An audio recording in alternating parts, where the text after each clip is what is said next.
De retour sur le plateau d'Eurosatori News, je suis Élise Bronsard et j'ai l'honneur de rencontrer Caroline Krivinski, qui est directrice des ressources humaines à la DGA, à la Direction Générale de l'Armement.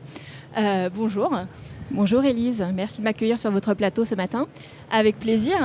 Alors c'est intéressant parce qu'on a vu là ce matin à la fois des étudiants, aussi des entreprises, des grosses, des plus petites dans le secteur, dans le domaine de la défense qui gravitent plus ou moins proche du cœur. Là on est un peu au cœur du réacteur, mais côté service public. Alors quels sont vos métiers? Décrivez-moi un peu les activités et puis les tendances de recrutement au sein de la DGA. Alors tout d'abord, effectivement, en quelques mots, la DGA, donc c'est la direction au sein du ministère des Armées qui s'occupe de concevoir et de mettre en œuvre les équipements et les systèmes d'armes de demain. Donc c'est une direction qui est en interface à la fois avec les armées et avec le monde industriel. C'est une direction qui est composée d'environ 10 600 collaborateurs, essentiellement donc des personnels techniques, des ingénieurs, des techniciens, des ouvriers de l'État, qui effectivement sont sur ces programmes d'armement. Aujourd'hui, on est une direction aussi en croissance, puisque comme vous le savez, nous avons une loi de programmation militaire qui est particulièrement ambitieuse et qui nous donne un plan de charge sur plusieurs dizaines d'années. Donc en termes de, peut-être pour répondre à votre deuxième question sur le recrutement, on recrute aujourd'hui sur une diversité de profils et vraiment à tous les niveaux de compétences, c'est-à-dire du CAP, BEP au doctorat, au regard encore une fois de nos besoins. Il n'y a pas besoin d'avoir nécessairement Bac+8 pour rejoindre la DGA. On recrute sur tous ces niveaux et dans un champ de compétences qui est très varié, puisque encore une fois, la DGA s'occupe de l'armement dans l'ensemble des milieux, pas que le terrestre qui est à l'honneur aujourd'hui. Donc ce que l'on voit en termes de recrutement aujourd'hui, c'est effectivement un marché de l'emploi qui est dynamique et qui nous réussit, puisque nous avons réussi l'an dernier à recruter plus de 1100 ingénieurs et techniciens. Et cette année, nous avons un nouveau plan de recrutement qui est à nouveau très ambitieux, autour de 900 recrutements sur l'ensemble du territoire national. Comment vous parvenez alors à recruter toutes ces personnes parce que c'est un défi quand même, hein, on l'a vu dans ce domaine, il y a beaucoup de demandes. Comment vous arrivez à essayer de les attirer et puis de les retenir aussi ? Alors, nous avons effectivement une stratégie de recrutement qui est différenciée selon les profils. Aujourd'hui, encore une fois, on a beaucoup mis l'accent sur nos spécificités, notre valeur ajoutée. Vous l'avez dit, on intervient pour le service public, mais on est effectivement en interface quotidienne avec l'industriel. Et c'est ce qui fait vraiment aussi la valeur ajoutée de nos missions, c'est qu'il y a un vrai travail collectif et on travaille sur des chantiers, des projets qui sont quand même particulièrement extraordinaires, uniques. Et donc ça donne beaucoup de sens à nos missions. Par exemple, ça attire forcément du monde. Tous les matériels que vous pouvez voir aujourd'hui sur le stand du ministère des Armées ont été conçus à un instant T, à la fois par nos équipes de la DGA et en lien, encore une fois, avec les armées et les industriels. Donc participer à la construction de ces matériels, de ces systèmes d'armement est quelque chose de très stimulant intellectuellement et donne encore une fois beaucoup de sens, beaucoup d'actualité aujourd'hui à nos missions. Donc c'est vraiment un de nos points forts. Ensuite, vous l'avez dit, on a une diversité de métiers et on a beaucoup de passerelles entre ces métiers. Donc rejoindre la DGA, c'est aussi finalement avoir, pour celles et ceux qui le souhaitent bien sûr, la possibilité d'occuper différents métiers, de commencer par exemple par des métiers dans le terrestre et ensuite d'évoluer sur des métiers plus en lien avec l'achat, la négociation industrielle, voire même des travaux en lien avec la protection des industries aujourd'hui, au regard, là, encore une fois, du contexte que nous connaissons. Et donc, tous vos employés sont fonctionnaires ? Alors, pas du tout. Ça, c'est quelque chose qui est effectivement, là aussi, méconnu. Donc, à la DGA, on a la possibilité de recruter sous différents statuts, à la fois militaires et civils. 80% de nos effectifs sont civils. Et pour nos civils, on recrute à la fois des fonctionnaires par concours, mais aussi des contractuels et des personnels qui ont un statut particulier qui s'appelle le statut des ouvriers de l'État, qui est aussi une forme d'engagement contractuel. D'accord. Donc sur nos recrutements contractuels, encore une fois, on recrute de gré à gré, comme tout autre employeur public ou privé. Nous avons finalement, comme les autres employeurs privés, profité de la nouvelle convention de la métallurgie pour totalement refondre notre politique de rémunération et notre politique de parcours professionnel pour nos contractuels. Donc ça a été un énorme chantier qui a été conduit sur les 18 derniers mois et qui nous permet aujourd'hui de rester compétitifs sur le marché du travail. D'accord, c'est-à-dire comment, en quelques mots, que cette refonte, en quoi elle a consisté ? On a essayé de redéfinir une politique salariale axée autour de 3 leviers.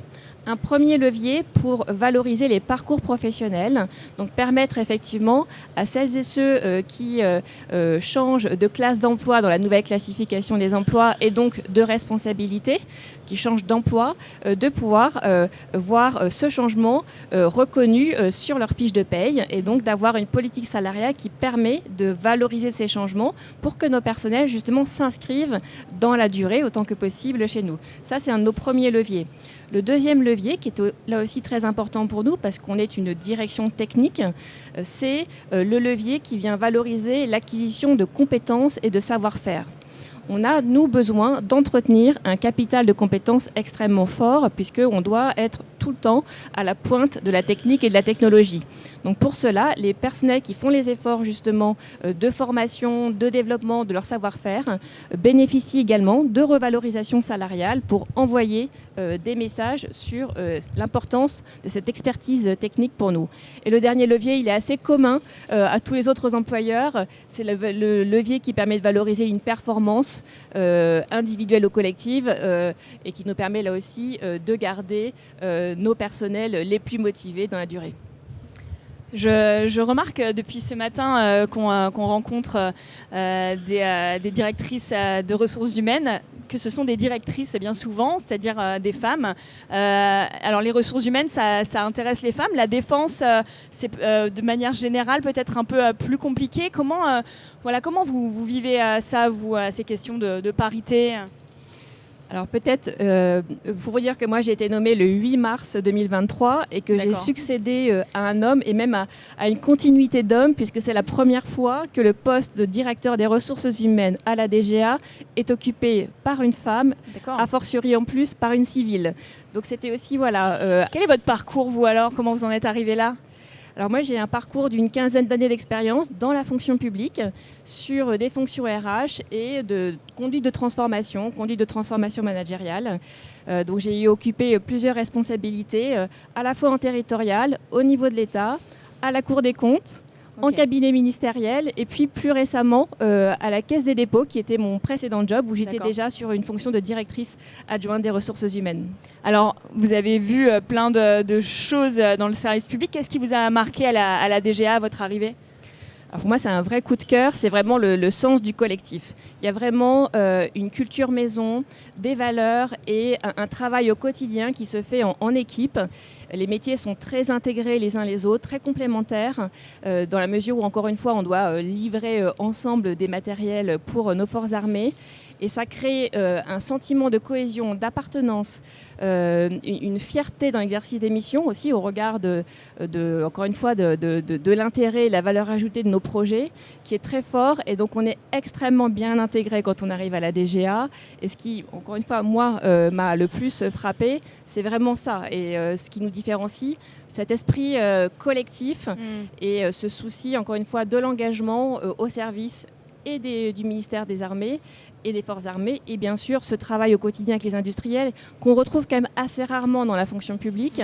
Et c'est aussi une des caractéristiques qui plaît beaucoup à celles et ceux qui nous rejoignent, cette position d'intermédiaire, d'interface entre les militaires des Forces armées et le monde civil de l'industrie. Ouais, peuvent être des mondes qui semblent assez différents et vous faites un peu la jonction. Pour terminer, est-ce que vous auriez des conseils peut-être à donner à un jeune, une jeune qui souhaiterait se tourner ou rejoindre le milieu de la défense et qui ne saurait peut-être pas par où commencer ?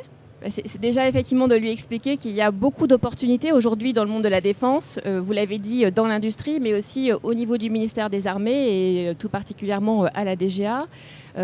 Donc nous recrutons, je l'ai dit, sous différents statuts.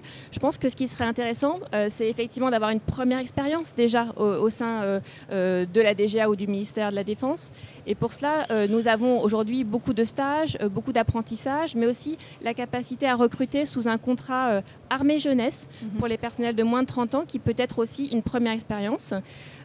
Autre élément qui peut être intéressant, c'est de s'engager finalement dans la réserve opérationnelle. Ça permet déjà d'avoir là aussi la capacité à se familiariser avec le monde de la défense, d'avoir des premières missions opérationnelles au service des armées, et puis au regard de l'ensemble de ces leviers, finalement, d'affiner son projet professionnel et de nous rejoindre plus durablement pour celles et ceux qui le souhaitent. Oui, plus durablement, parce que le défi, c'est aussi de garder ces talents-là, j'imagine. C'est un défi aujourd'hui avec voilà, des générations qui sont peut-être plus... qui facilement peuvent s'imaginer de changer rapidement d'entreprise, voire même de métier. Tout à fait. La fidélisation est aujourd'hui la vraie question. Et d'ailleurs, ce n'est pas qu'une question pour l'ADRH. Aujourd'hui, quand on fidélise aussi parce qu'on a réussi à travailler ensemble entre managers et RH pour permettre aux collaborateurs qui nous rejoignent d'être pleinement satisfaits de leurs conditions de travail et donc de rester dans nos institutions. Donc comment fidéliser aujourd'hui ? On met nous beaucoup l'accent, encore une fois, sur les conditions d'intégration, les conditions d'accompagnement de nos nouveaux arrivants, parce que c'est là aussi où une grande partie de l'histoire se joue. Donc chaque nouvel arrivant a une tutrice ou un tuteur et bénéficie d'une offre de formation adaptée à son métier. Et puis, nous leur confions quand même assez rapidement des responsabilités managériales ou des responsabilités transverses au sein du service ou de la direction qu'ils ont rejoint. Ce qui est important, c'est qu'effectivement, nos collaborateurs soient impliqués et soient reconnus dans un collectif de travail. Dès l'instant où on répond à ces critères-là, normalement, l'attachement à l'institution est important et donc on est plus... oui, ça motive quand même. Plus ça motive, oui.